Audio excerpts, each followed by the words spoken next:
A lot of people in the TV industry for children's television, they were saying, look, your episodes have to be 22 minutes long. That's your limit. You have 22 minutes. Screw it. Who cares how many minutes a TV show used to have to be on a network for television? Likeable. But with BD the BunderKin, my goal was like, how awful can I make this kid and still have the audience like him? Again, when you look at a lot of children's television, it's all about like, oh, don't be a bully and don't do this and don't do that. Yeah. Well, in my point of view, you need to teach a kid to not be a bully by showing them the perspective of a bully.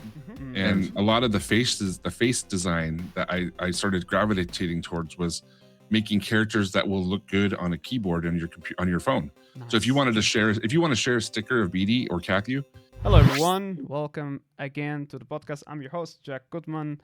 Today I have Stephen, the creator of BunderKin, right?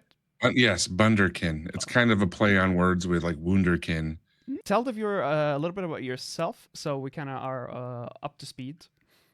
Sure. So my name's Stephen Candell, and I am kind of a veteran in the animation industry. I worked at Sony Pictures Imageworks for 9 years and DreamWorks for 9 years. And wow.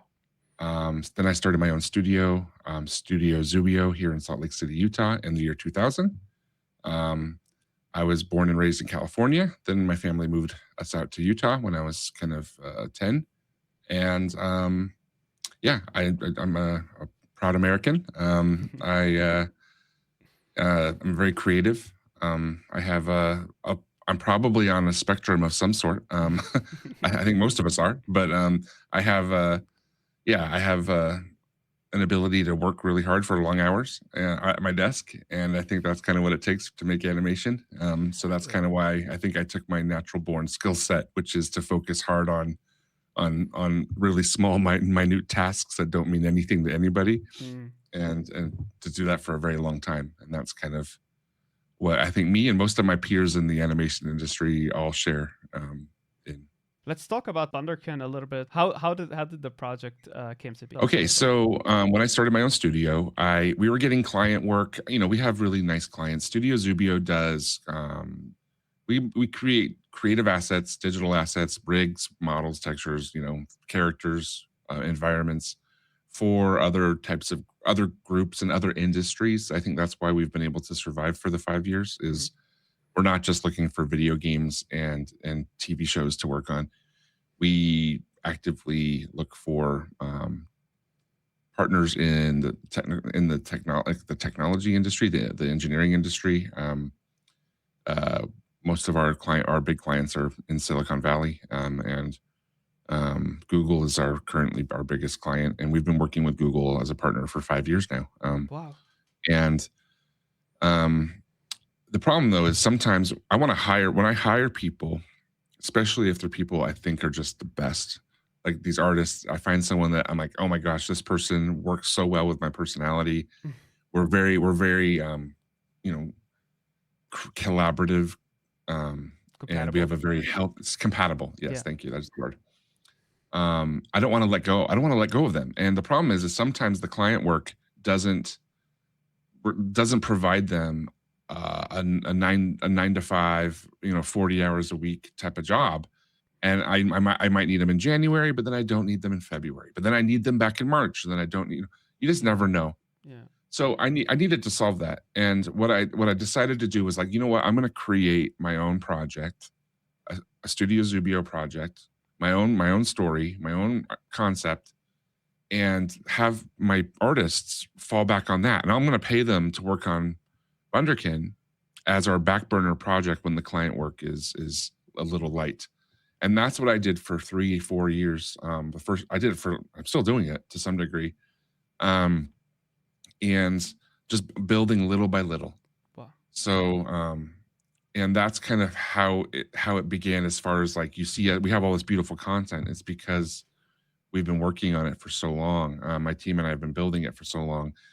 I had this idea. The story of BunderKin it's really, man, it's not an elevator pitch type of franchise. Like I'm telling you, like people always say, well, come on, what's the elevator pitch? Tell me what is this thing? And I'm like, oh my gosh. you know, what's the yeah, I don't know. It's about, you know, first of all, like what is a bunderkin, right? Yeah, So a bunderkin is a word kind of like Smurf, or kind of like, I don't know what they don't call them Smurfs in Europe. What do they call them? Shroomfs? I No, think so. It sounds I German. don't know. Yeah, it's In Arabic, German. it's Sanafir. Yes. It's like the term hobbit or Smurf. It's a fictional term for Yep. a type of being. Hmm. And and I hired my friend Matthew Armstrong. I said, because Matthew, I haven't talked to him in a while, but he's such a great artist. You should check out his Instagram if you're listening. He creates really cute bite-size characters that are so adorable. I hired him. I said, look, I have this sum of money, and it was actually a pretty good deal, I think. I said, I just want you to create characters, and I want to be able to pick from them what I want to build. So that's kind of what I did. I just said, I hired him, I trusted him. He just went for it, and I found on one of the pages of characters he submitted was this little dragon, like a little dragon kid, Yeah. and he was green, and he looked a little different than he looks now. But I saw something in that. I was like, oh, okay, wait a sec. I love this. He's a little dragon, okay, and he's like a kid. So I started to kind of play with it, like, and I played with it. I was 42 years old at the time, 41 years old. I had to pick up this little character and play with it like I was 4 years old again. Oh, it's And that, such you a know what I good mean? Like perspective. Such a good that's perspective. that's how I started building with it. I started literally just Wow. picking him up, playing with him, and pretending in my mind what he is and what he's not, and what he likes and what he doesn't like, and what his fears are and what his strengths are. And then I started doing it with another character, and I said, okay, this is how these two characters interact. And Mm-hmm. I started to really build this out in a really, I think, kind of personal way about, you know, me. And I really had to really slip in. I'm not almost crying right now, but I'm feeling very emotional, to be honest. It's okay. Just because it was such a beautiful process. And it's something I hadn't revisited. And I think I'm a father of four. I have 4 kids of my own, and it had been so long since I had this type of interaction with something like this. Yeah. So I just started poking it and playing with it, and I started to build, like, well, where does he live? What is his world? You know, is he a dragon? I'm like, no, he's not a dragon. He just looks like a dragon. Okay, why? Okay. Yeah. So I started to, and I kind of came up with this term. I was thinking of, I love phonetic words that are fun to say. I love words that bring smiles to faces. And for some reason, as I was like playing with different words, I was trying to think of, like, okay, what is this? So I was, at some point, I thought, he's a bunder dragon. And it just kind of came to me, like, he's a bunder dragon. What in the world is that? Okay. It says it gives you the idea that he's a kind of a dragon, but he's not just a dragon. He's a bunder dragon. So I played with that more. And then after that came the term bunderkin, because, you know, the German word kin, meaning like, just like your friends, or well, yeah, but kin, but not just like kinder egg. Like, kin means like your people. Yeah. Your tribe, back to that. It's, so it became a lot, very personal. Anyway, so I started kind of building it out, and I started building this world. And then I said to myself, okay, well, this is what's going on right now in this kid's life, but what was going on in this world 100 years ago? And I started playing with that. I'm like, well, wait, what was going on 1,000 years ago? Mm. So I started to really kind of backward engineer this this world that I thought would be fun for children and adults to explore in the TV series. And I started to think about how this little bunder dragon fits into his world. And I started to write a mystery adventure storyline that started thousands of years before this kid was born, and how and I kind of went like J.R.R. I'm not comparing myself to Tolkien by any means, or like George R.R. Martin, but I took this like really macro approach to the world, and then kind of reverse engineered it to make it a small scale story. Wow. Yeah. And there's a lot of people that are just like, what is going on with what you're making? There's this going on, there's this going on. Like, I'm like, yeah, it's crazy, and we're not explaining any of it. So we're really so it's a very deep story. There's a lot going on. Mm-hmm. It's a mystery adventure show about finding out kind of what it means to be a BunderKin, like what are they and where did they come from? Yeah. So the society that BD lives in, I told you it's not an elevator pitch. So I'm loving it. So it's a podcast. Yeah, It's not a yeah, elevator. yes, that's true. Thank Yeah. you. So BD lives in this BD the Bunder Dragon is the main character. He lives in this very oppressive. He doesn't actually live in it. He lives nearby this oppressive society of Bunder Hollow, which is very police heavy and very rule heavy. And there's all this fear mongering going on. We're like, don't, we're small little critters. Don't go out. Don't go explore. Don't be curious. Don't ask questions. Just, live your life, get a job and die, like that's, Eastern German kind of type of vibe, right? Yes, I think so. Exactly. And, it's about this outsider kid who he's just like so tired of it. He can't conform. He's different. He can't conform to what they're telling him.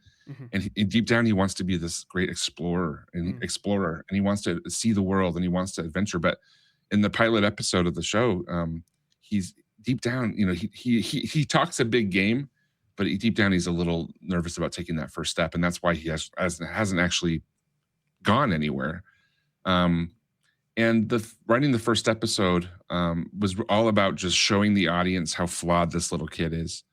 He lies, he steals, he cheats, he's rude, and the reasons he's all of these things is kind of I had to create a reason. I couldn't make the most horrible, hated character of all time. I had to give a reason why he does these things. A human. Like a human reason. Yeah, he's like a human, but he's also a little bit more negative and prickly and hard to get along with, and he doesn't have very good social skills. All the things that I relate to. But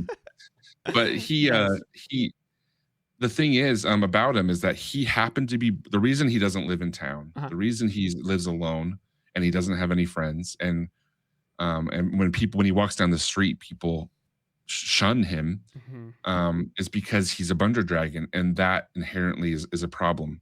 Yeah. Why is that a problem? Well, one of the original founders of Bunder Hollow, their town, there was these 5 founders, and there was this and they're kind of revered as like these 5, almost like saints, like these religious saints that were just like that did these amazing things and built Bunder Hollow with their bare hands, and there's all this folklore around them in their town. Yeah.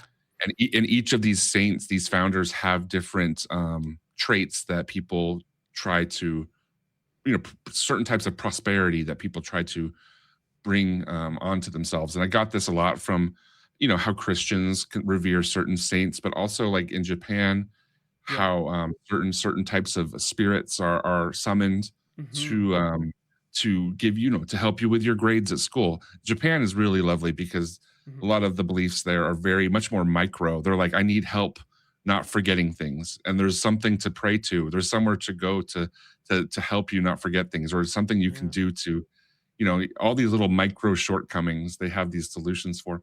But anyway, so I built these founders, and back to BD. The problem was that there was another person that was involved with the founding of Bunder Hollow, and he's considered now to be a bit of an he was like the villain of their town, and he was a Bunder Dragon. His name was Bane the Bunder Dragon, and the truth is there hasn't been a Bunder Dragon born in BunderKin in thousands of years since Bane. So BD the Bunder Dragon, being a Bunder Dragon, it's a symbol of being a jinx. You are chaos. You are unlucky. You bring about bad omens, bad vibes, bad energy. And everybody in town, whether it's old people or young kids, they treat BD like he's different. They don't like him around. They tell him to go away. They're quite cruel. And he's not a victim kind of character. He's actually he's proud of who he is. Yeah. And he takes their negative energy and he turns it back on them. And that's why he's so prickly, and that's why he swears, and that's why he's kind of mean, is because he also is putting up walls because people have treated him differently his entire life, which is very relatable. Yeah. So when we're writing the pilot episode, I know I'm going on for a long time, but when we're writing the pilot, when we were writing the pilot episode, yeah, it's about onboard all the audience in 30 minutes. I have 30 minutes Wow. to tell everybody all of this about this kid, Yeah. but then also have him take him on an adventure, on a journey, all within 30 minutes. And That's it was difficult. tricky. Oh, Yeah. so tricky. How do you make something look authentic yet it's basically a tutorial in a way? Oh, yeah. Yeah. There's a lot. Yeah, there was a lot there. Like I had to so much exposition. That's what they call it in the story, Exposition, right? yeah, Where you're exactly, yeah. right when you're teaching people about what happened, orienting the audience. Very tricky. Sorry to interrupt, but a lot of movies do it so poorly, also TV shows, where it's like, Yes. oh, hey, Christina, here's this random fact about the past. And I'm like, that sounds very weird. Like, why would she tell her friend this Yes. random fact now all of a sudden? Well, a lot of people in the TV industry for children's television, they were saying, look, your episodes have to be 22 minutes long. That's your limit. You have 22 minutes. And I was like, I can't do this. I cannot tell this story in 22 minutes. I'm like, you know what? Screw it. Who cares how many minutes a TV show used to have to be on a network for television? I'm going to make this 30 to 40 minutes, and it's going to end up where it ends up. I have to get all this information to the audience in the first episode, or they're not going to understand what's happening. True. And we do not spoon feed our audience. We don't treat them like they're 4 years old, even though I know 4-year-olds will love this show. But the audience, the target audience for the show is more like a Stranger Things audience, because that's very much similar to the type of energy going on, where you have innocent kids facing very complicated, hard, scary problems. Wow. And as the show starts to get rolling, the obstacles and the enemies that they encounter get much more serious. And they have to grow up fast. So it's a kind of that coming of age story. But yeah, it's hard to back to spoon feeding. I really don't want to just be like, well, this is Beatty the Bunder Dragon. I don't want to have a narrator at the beginning saying, this is Beatty the Bunder Dragon. He's an unlucky dragon because of this guy that used to live. I don't want to, no. We have to. That's so bad storytelling. Also, in general. life is not like this, right? You're born in life, and you kind of are figuring everything out as you go. And I think that's the most relatable. The unrelatable narrator. It's called, I think, the technique. Yes. And I don't. Yeah, I need to. Yeah. Yes, unreliable. The unreliable narrator. Yes, exactly. I need to figure out how to weave all the story points into the script and show, not tell everybody what's going on. Mm-hmm. And also, it's okay if kids don't quite understand every concept of it in the first episode, but they just have to understand, okay, this kid he's unlucky. People in town don't like him. He doesn't have any friends, and he wants to be an adventurer. Yeah. And he's also lied by telling a lot of kids in town that he's done all this amazing things, but he hasn't. So this is kind of the premise. But and as the first season goes around, Beatty, his biggest character flaw is that he wants to do everything himself, mm-hmm. which is also relatable to me. But to me too. You can't, as we've talked about in this podcast, you can't create awesome things. You can't do amazing things by yourself. You have to have people. You have to have a team. So he has to get over himself and get out of his own way, and stop pointing his spikes at people that are that could possibly help him achieve his goals. Yeah. And that's kind of that's really the story of the first episode. And is that back to it. I think that's the most effective way to create a very relatable and resonating character, is to make them imperfectly or perfectly imperfect in a way. Yeah. Like all of us, we're all not perfect. And I think only games or TV shows that can do that. Breaking Bad, right? For example, it's the protagonist is an asshole. Yeah. Right? He's a narcissistic asshole, but you could relate to him in a way, right? Yes. I think again, I always go back to Star Wars being like, they have a history of having great characters, but then also characters that were completely unrelatable. Yeah. And a lot of people they like to. I think Daisy really did a great job as an actress for Rey in the Force Awakens, But you look at the character Ray, you know, everybody calls her a Mary Sue, and that's, you know, you've seen a lot of videos, and I'm sure at this point about Ray being an unlikable character because she's so good at everything.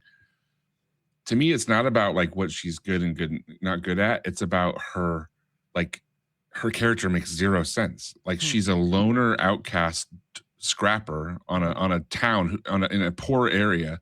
She's never seen anything beautiful in her life, or she has no people, and yet she's this lovely, positive person that knows how to interact with everybody really well. And I'm thinking, like, this girl would be the most salty, untrusting individual ever. Like, you know, if you were actually, if you said, okay, yeah, there's this girl and she's lived on her own, and she goes into dangerous abandoned star destroyers and you know, and picks up parts and stuff, and you know, you would think, okay, you could literally, you know what her personality is going to be, because her life has worn her down, because that would be really hard. But when you have a character that has that backstory, or you're told that she has that backstory, but then you present her as being this really sweet individual that's very well-rounded, and also can do all these things that she's never had experience doing, the audience immediately checks out, and it's not somewhere I think anybody wants. Thank you for saying that. I feel the same with a lot of shows. Like I feel like Fallout feels a lot like this. The TV show on Prime TV. How she's just I've only saw the first episode. I didn't see it beyond the first episode. I need to go back and watch it. It's basically the first episode all the time. It's like, you know, she goes out into this like destroyed world, and she's just like positive to everybody and talking to them very nicely, and I'm like, that's so weird, because if anything, she would miss how nice it was, right? And she would like regret going up, and she would be completely depressed. But nah, on the contrary, she's just so happy to meet those people that are fooling her and scamming her, and she's so forgiving towards them. And it's like, this is not how it works. I'm sorry. It's not. Coherence, I feel is missing, because like there's so many hands there's too many chefs in the kitchen. Like there's the game Dragon Age, I feel fell flat just because of that. Like it was lacking the human depths of like the representation. So I don't agree with representation for the sake of positive representation. I don't agree with that. And I also don't agree with negative representation. A representation that is focused on the human is, however, the best type of representation. You see this in like GTA 4, for example, right? The protagonist is from Bosnia. He's not the perfect person ever. You're playing the protagonist, however, and you're learning about their culture, and you're learning about their language, and you're learning about how it is like to be a foreigner in America, right? All of those things, like the American dream through that lens. I really love that. I generally just love Rockstar for the way they represent different minorities. They focus on the human part. Yes, they do focus on the human part. That's the key. And the message in the story was authentic. And it felt authentic. When you get, I think it's mostly in the writing room in general, when you're writing a project, or you know, you have a large writing team, I think that's where you really run the risk of creating something rather boring and kind of dry, that doesn't have a solid point of view. And I think, you know, I think it's a huge topic right now, because, you know, Hollywood, and there's writers' strikes, so they want more writers in the room. They want more you know, and me as a creator, you know, and I've written BunderKin, the TV series, and the video game that we're working on. You know, I always see myself in everything that's we're doing in general, and I've tried to kind of share the creative baton of creating an episode for BunderKin with other people, and it can be very difficult, and I have to work with people that are really able to give my point of view room in, you know what I mean? So it's a little selfish, but I think writing is selfish, you know. It's also like the artist behind the art as well, like there's a lot of ego involved for sure. There has to be. I mean, you're literally you're putting your thoughts onto paper, expressing it. That's you're birthing a creation, you know. There's a lot of, you know, it's the same pride and ego that a mother should have when she gives birth to a child. I Like love that. it's, Yeah, it's a good, good it's perspective. very, you know, it's personal. So how many hats do you wear usually? Like you're a Oh, writer, animator, oh game gosh. developer? Yeah. What? The You, generalist. and I look exhausted. And this, my beard is becoming white way early. I'm only 46 for heaven's sakes. Oh. And this beard is just, it used to be like, I look back even 5 years ago before I started my studio, and it was pitch black. Everything, I didn't have a single gray hair in my beard. It fits you though. I have to Thank you. say that. Thank you. You look like a Thor or something. Yes, right, yes. Yeah, no, people tell me I look like, yeah, someone like a God of War character, or Rainer from Arcane, you know, the big guy. Like, yeah, Yeah, there's yeah. I have a really strong brow. That's why. So anyway, back to your question. Your question was, I can't even remember. How many hats? Okay, yeah. So I've never been like a math person. I was always very creative, but I was always very structured. So I like to build things with my hands. I like to work with numbers when it comes to like woodworking, and I like to. This has always been the case, even when I was young. I like to construct things, and I like to solve problems, and I love to solve problems towards creative goals. So when I got my first job at Sony Pictures ImageWorks, I actually got an internship through the Television Academy of Arts and Sciences, and they're the ones that like issue out the Emmys, you know. And I applied for an internship through that program. Yeah. And they said after I got the internship, they had over 500 applicants that all wanted to be animators, and I was the only one that wanted to be a technical artist, or like a rigger, like to create the puppets and the mechanics behind the puppets of animation. And that's what got me the job. It was just that I wanted to do something a little bit different and not be, I wasn't just generic animator guy, you know. So at ImageWorks, I learned a lot about, you know, I learned how to code. My first day on the first week on the job, my manager was like, you know how to code, right? And I said, I have no idea how to code. I've never coded before. And I could literally see like like the blood drain from his face a little bit, like, oh boy, this guy. So I went to the bookstore right after work. I bought books on coding. I even brought my USB drive to ImageWorks Sony the next day, and I stole code so I could read over it at night. And you know, NDA, we're not gonna put this in. I don't mind. It was long ago, 20 something. This is 25 years ago now. Wow, awesome. Yeah, and I did what it took. So yeah, but the hat, to answer your question, the hats I wear, yes, I write, and I also 3D model and texture, and I do a lot. I've written our entire character tool set for the studio that we use at Studio Zubio. We have our own rigging tool set suite. I've kind of designed and framed that out. That's awesome. At Sony Pictures, at DreamWorks, I was a facial rigging architect, you know, designing kind of what the facial rig system should look like to get technology to recreate facial, you know, to facial movement, which and yeah, so it's there's a lot of hats. I also do I don't animate. It's the only thing I ever tell people. I do not animate. I've animated like 2 things in my entire life, and they're shamefully bad. I don't have the patience for it, and it sounds funny to say that, but what I don't like is the curve editor. Have you ever animated before? Yes, I started with animation, and I totally get you. It's tedious. Yes, it's really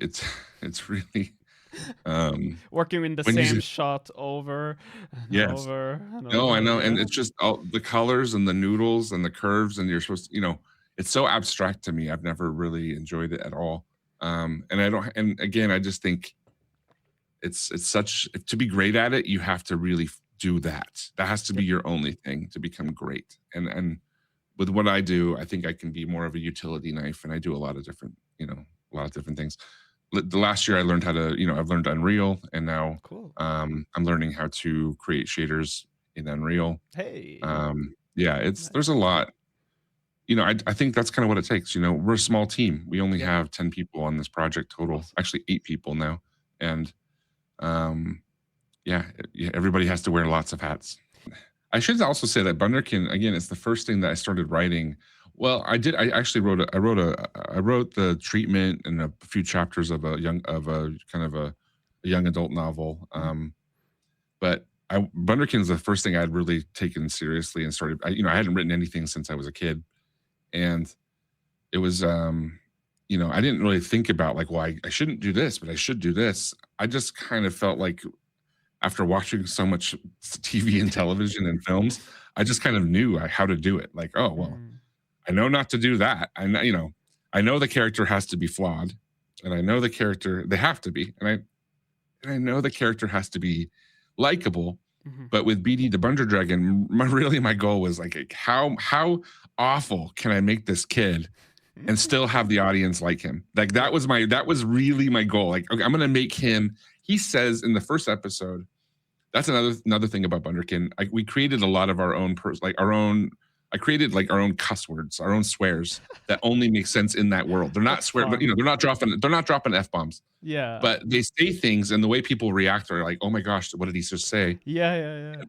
And that's, again, it's part of having the fun with it. But the goal was to make him so deplorable, but then also have the audience want him to make a good choice. Like, and that's what they're tuning in for. I gotta see this kid turn this around because he's not seeing things right. He's only, he's not seeing him. He's not being honest to himself.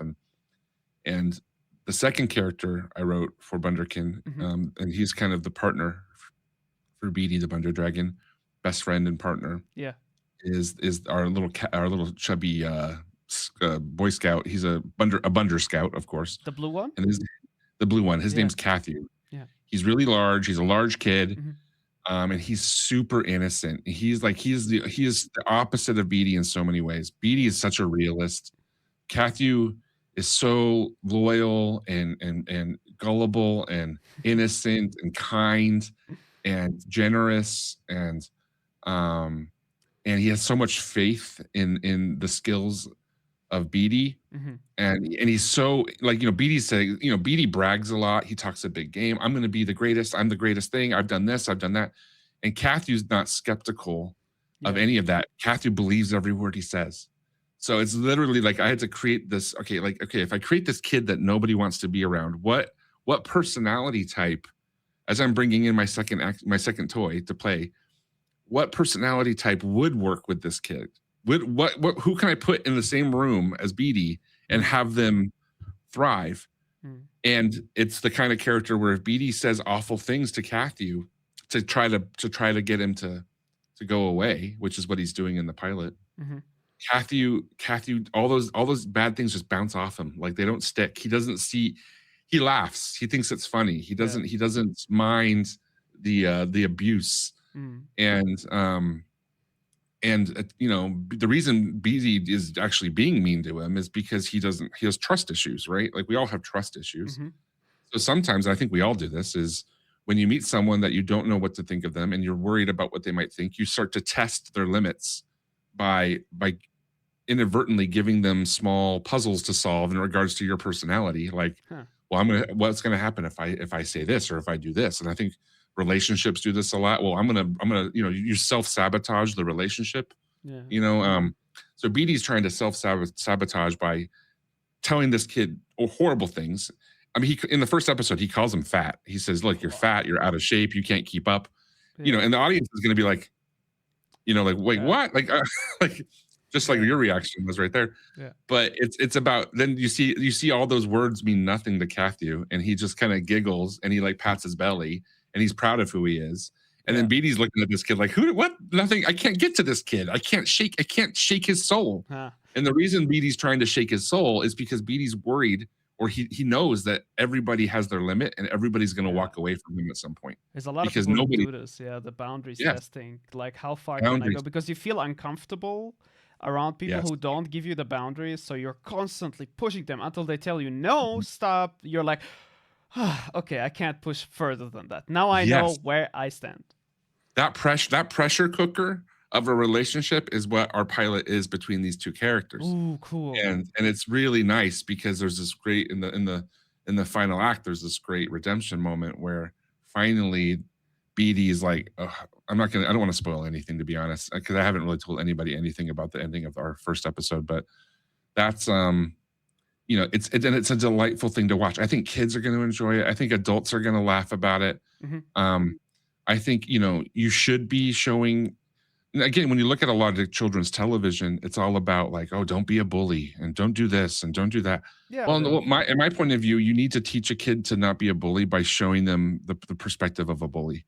And I see what you mean. And because everybody is just a kid. We're all just messed up kids that grew up. Yep. You know what I mean? Yep, that's 100% true. I love that. We all have baggage. I used to be a bully. Like I said, I used to be a bully. I used to bully kids, but it was this because like my family really never really wanted me, right? Like they never really appreciated me, and so the only type of love I've understood as a kid and I copied to my brain was like abuse. And like if I liked someone, I would bully them as a kid. But I was 8, 9. We're just innocent. So please continue.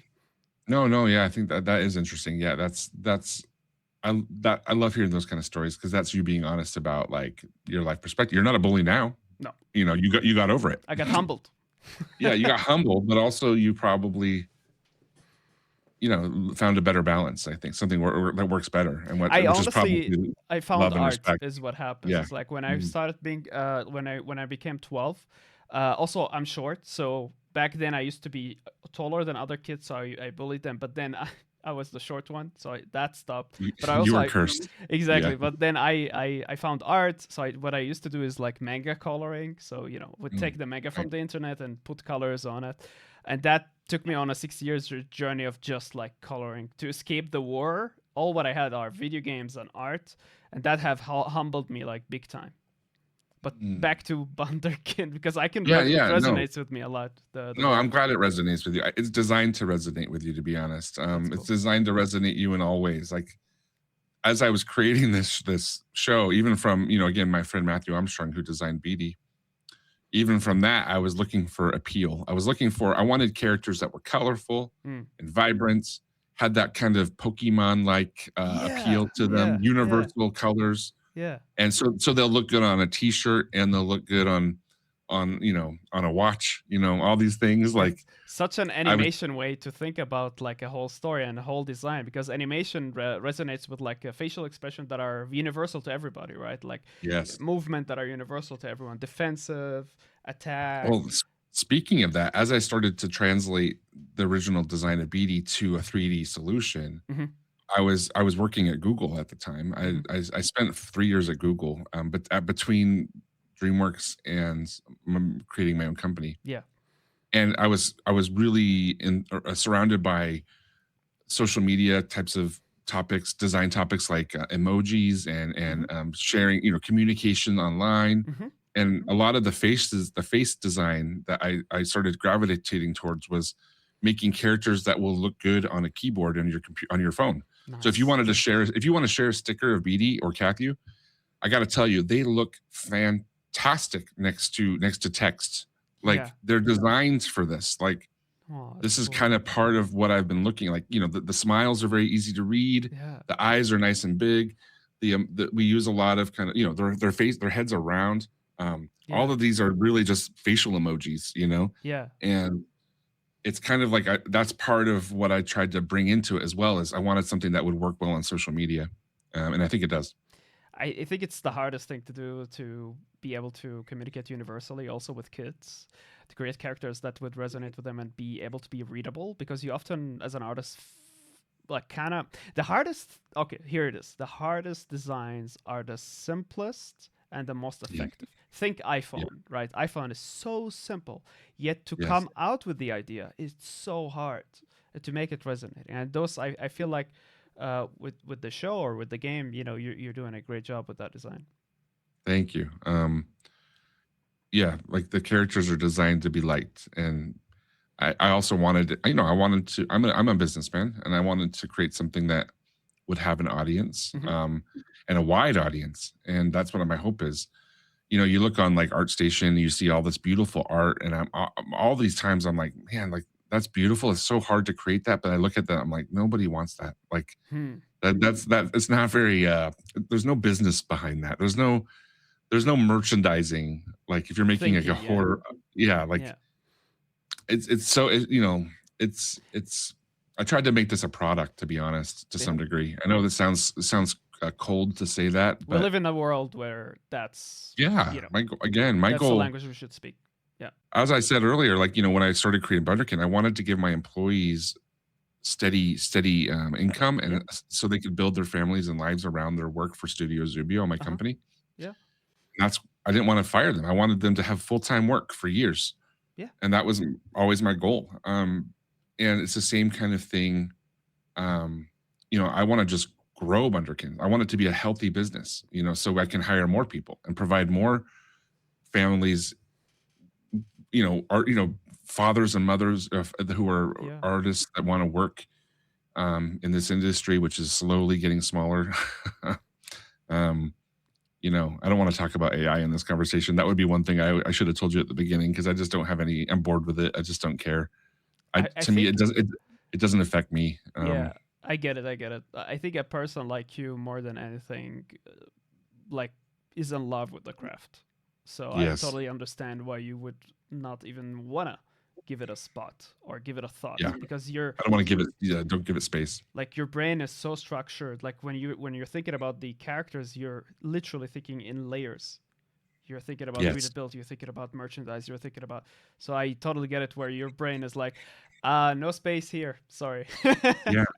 Well, I think it goes back to my technical artist skills. When designing BunderKin, I was thinking about what problems am I trying to solve with this, and Yeah, it's literally it's a solution designed to solve all these different problems. yeah. Some of it is, how do I employ my friends and family, more people in my life, or how do I build a culture? That's something I want to do. Mm, How do I represent childhood honestly, it's the hardest and thing.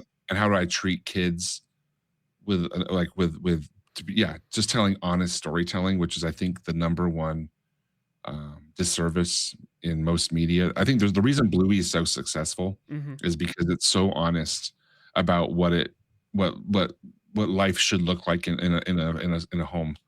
And Yeah. some people watch it, they're like, I wish that was my home. Mm, Some people watch it and they say that is like my home. yeah. And some people, they see these characters portrayed really honestly and authentically, and it's like a cozy blanket. Yeah. Um, Yeah. I'm hoping Bunderkin, my goal with it is, first of all, to release it. That would be huge. But my, but my, I'm hoping people can look at Bunderkin and be like, okay, Bluey was about reminding and establishing how important the family nest is at home, Mm, but Bunderkin is about getting kids to leave home and face hard things and run it life and not be afraid of yeah. what's out there, and to ask big questions. Like, that's another thing about, in the second episode, Beatty, he literally goes Pepe Sylvia mode, which is like a term from Always Sunny in Philadelphia, like a conspiracy theorist. He first episode, he and Kathy become friends. Hmm. No surprise there. But then the second episode, he's like, okay, I got to show you my biggest secret. And in his house, in Beatty's house, he has this giant conspiracy board about what he thinks is going on in this world I love and that. why the world is like it is. And he goes nuts on it. He goes deep in it. And he's just like, he's saying, what's with the five? He's questioning everything. He's questioning their founders. He's questioning the valley they live in. He's Ooh, questioning big their topics. way of life, science, religion. He has all these thoughts about, and Yeah. he just is, he's has this giant conspiracy theorist attitude on it. And again, Kathy's the perfect best friend for someone like this, because Kathy's just wants to support his best friend. Yeah, like So Kathy sounds a lot like they're like this the secure attachment person, right? yes, Who would yes, just stick around you and be around you no matter how yes, insecure your attachment is. But those are yes. big topics. These are huge topics that you just mentioned, and I love that they're not on the nose and they're Yeah. neutral in a way.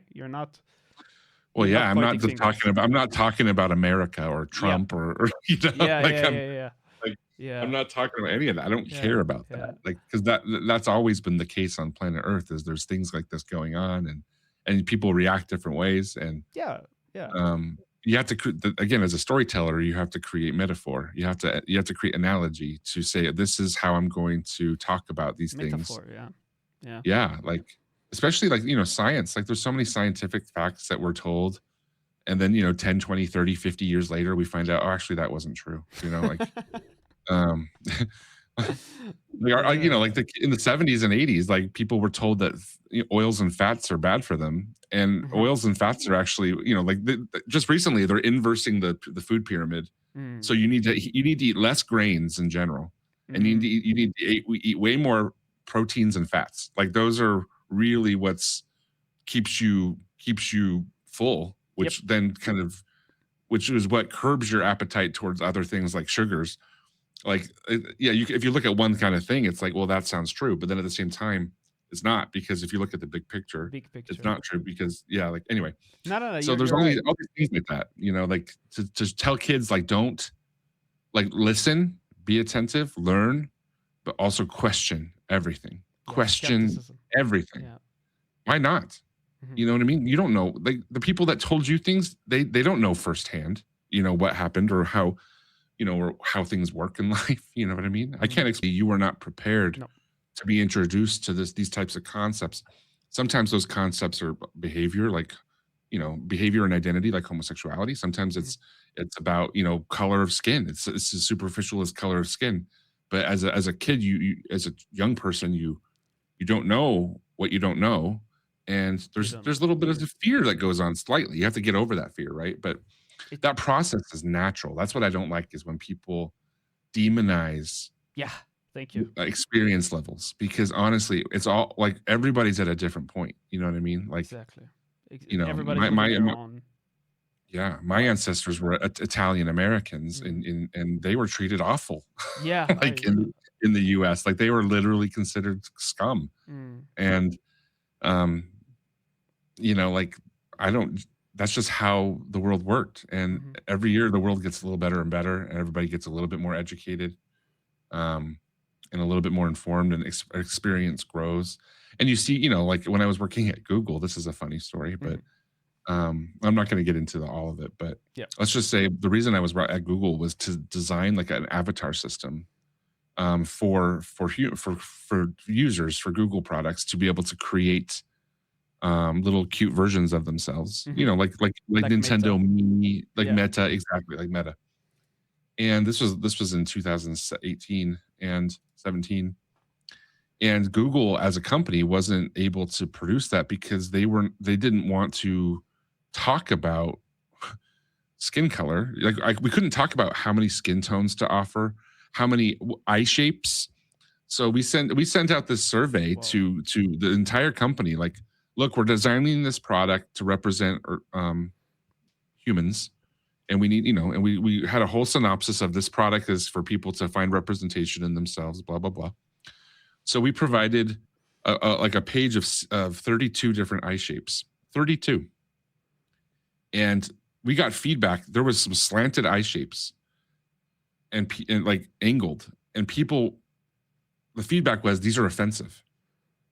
And I was just like, oh my gosh, like we were so thoughtful about how to design these face shapes and these eye shapes. Like we actually looked into like genetic histories of different regions of the difference between someone that's Japanese or Chinese or Korean or Vietnamese. Yeah. Like all of these things, like these are things that actually genetically, there's different gene pools that actually, survived in different regions of the earth, and these led to different genetic factors. You have different types of head shapes, different types of all these things.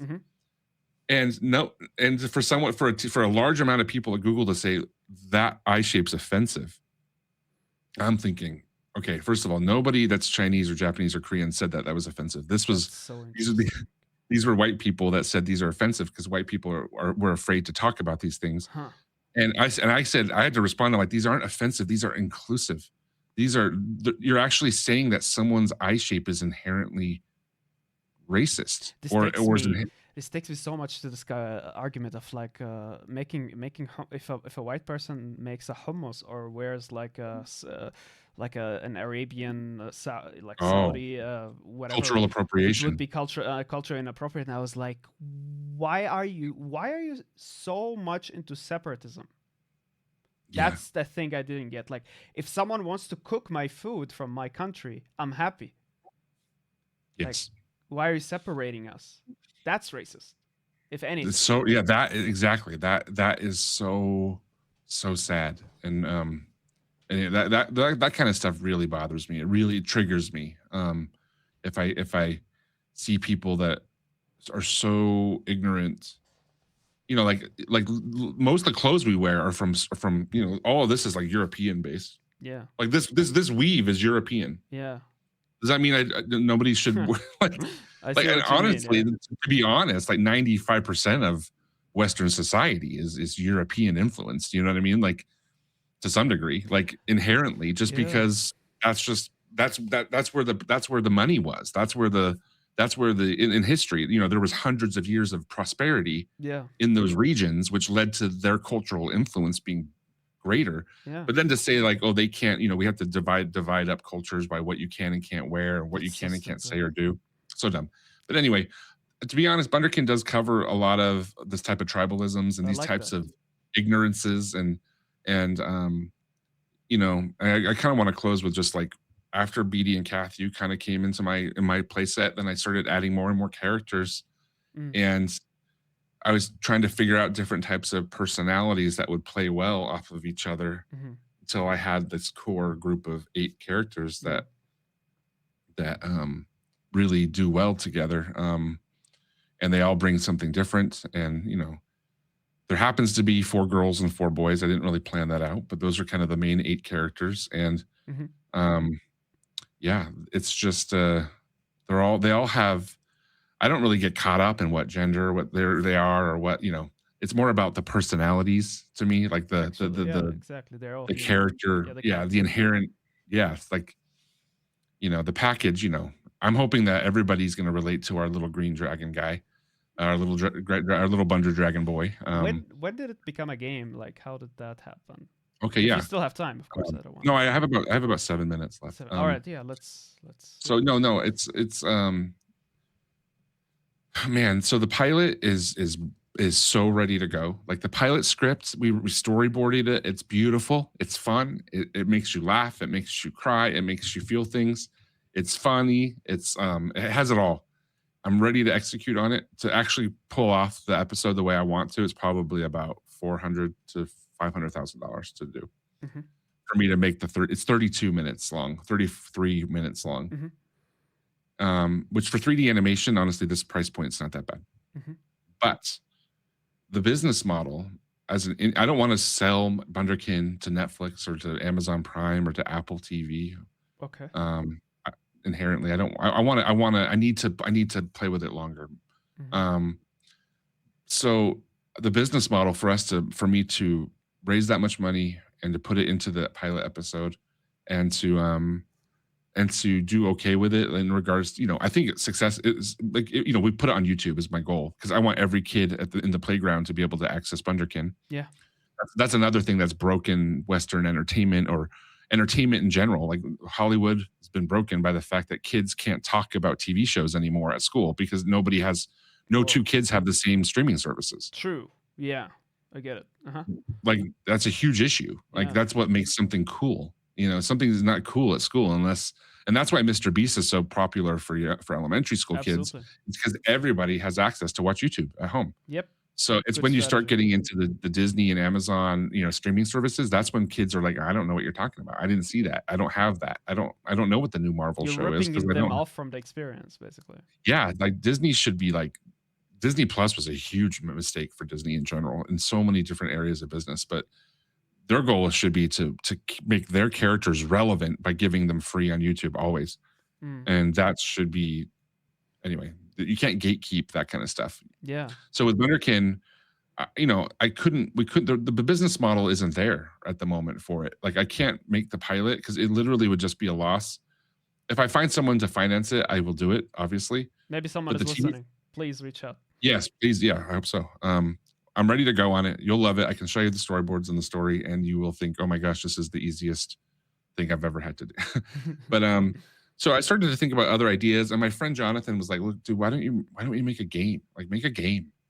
Yeah. I'm like, yeah, I said, no, I'm not making a game. I love video games. I've played so many of it. I'm like, I'm not doing it. I wrote BunderKin to be a show. I've planned out 5 seasons of television. We've written Yeah. first season, 12 episodes. We have all these.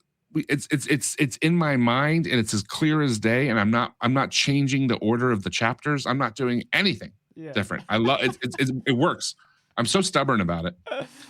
And then eventually, like, you know, as I was looking at again the business model of animation, I was like, dang, like.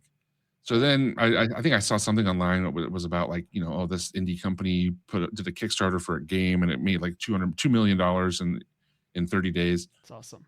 And I was like, okay, wait a sec. Like, Maybe there's so you're something. telling me if I how can I, so I started thinking, how can I make BunderKin a game without it ruining my goal for the show? Mm-hmm.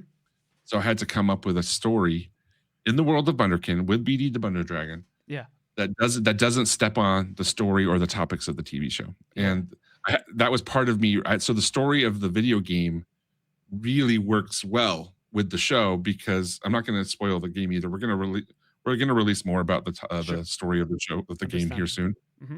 But bottom line is, the business model for video games is just a lot more safe in general. So my goal is that we're going to launch a Kickstarter in April. This April, guys, look for it. BunderKin on Kickstarter. It's called BunderKin: The Ocular I'll Eclipse. put the link in the description as well. Please do, yes. And you could just write. We haven't made our wish list page on Steam or on Kickstarter yet, so we're going to do that like really soon here. Mm-hmm. But the what was I saying? The story, how it's different from the show. It's different than the show, and it's designed to you know.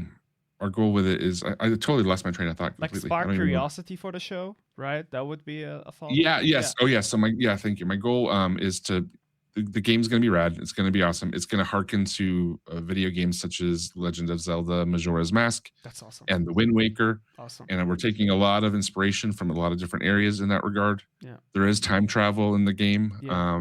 There's a 3-day time cycle, very similar to Majora's Mask. Cool.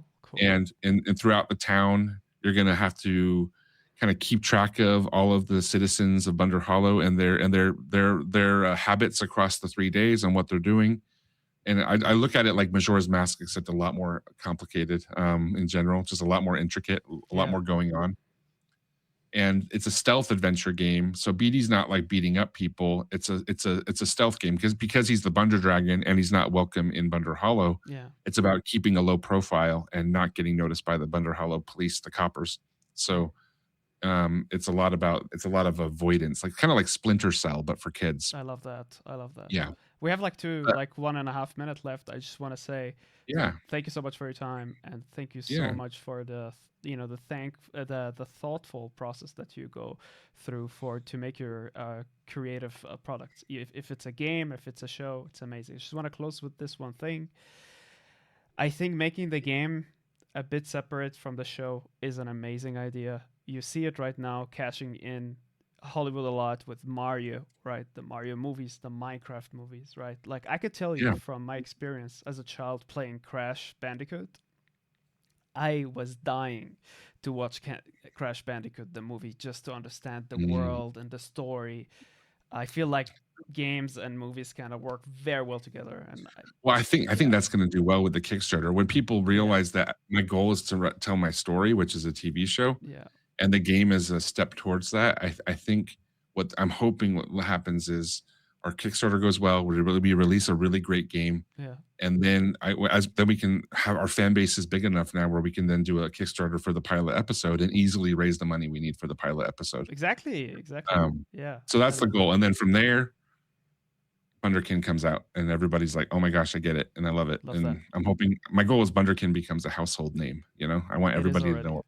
And it will be even bigger. I can promise you that. All right. Thank you. Thank you so much for watching. I will just pivot to the viewers, and we'll come back to you when I stop recording. Thank you so much for watching. Like, subscribe, whatever you want to do. Have a great day. See you next time. Bye.